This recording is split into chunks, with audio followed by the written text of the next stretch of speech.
Constantemente eu gosto de discutir com os meus alunos situações práticas, casos práticos sobre situações que podem fazê-los crescer. A melhor maneira de você aprender sobre divisão patrimonial, inventário e partilha de forma absoluta é a prática.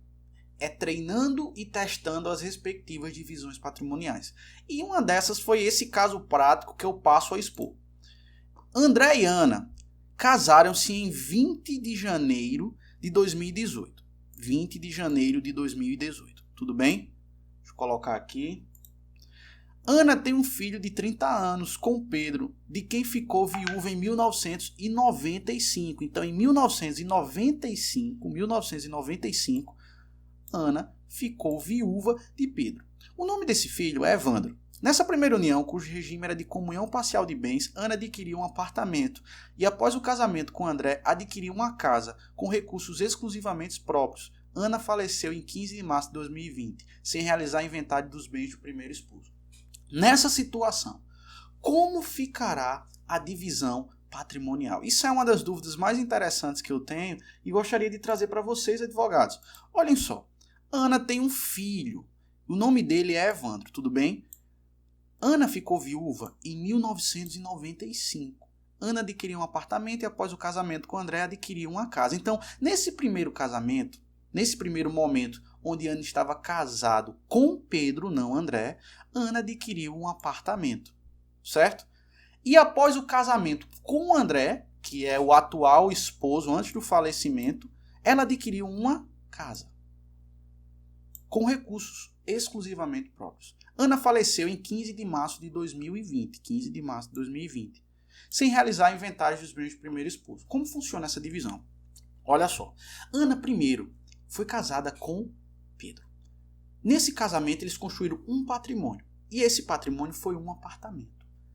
Pedro veio a falecer. No ato de falecimento de Pedro, vamos imaginar, houve meiação. Ana ficou com 50% desse apartamento, e os outros 50% que pertenciam a Pedro passou para o seu herdeiro, que é Evandro. Lembrando sempre a premissa que quem é meieiro não é herdeiro. Então Evandro ficou com 50%.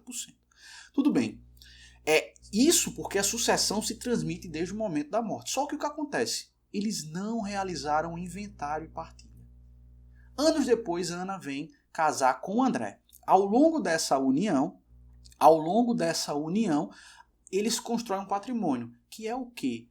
Que é uma casa com recursos exclusivamente próprios de Ana.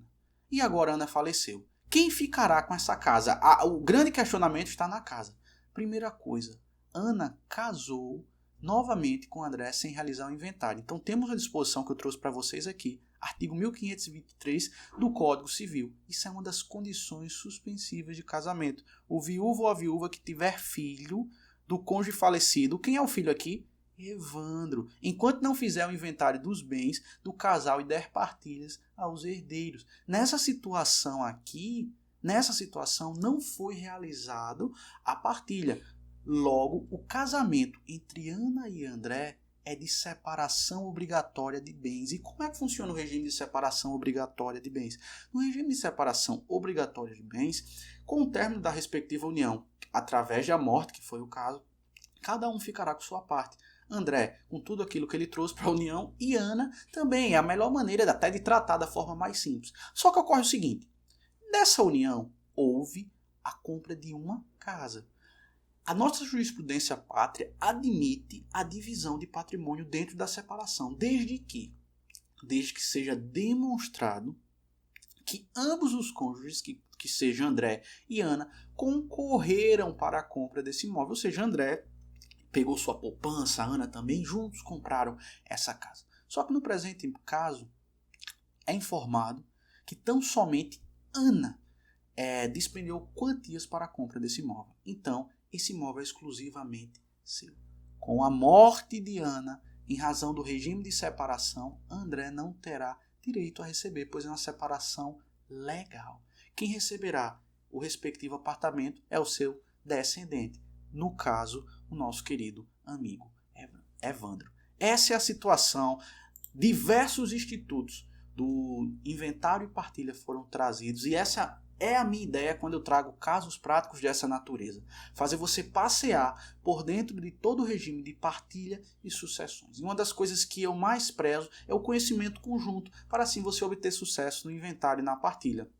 E o que eu aconselho a você que deseja aprender mais é conhecer o nosso curso avançado sobre inventário judicial e extrajudicial. Em algum lugar deste vídeo estará disponível um link onde você poderá clicar e ter a oportunidade de conhecer e aprender um pouco mais sobre inventário, partilha e, consequentemente, divisão de bens. Até a próxima, pessoal.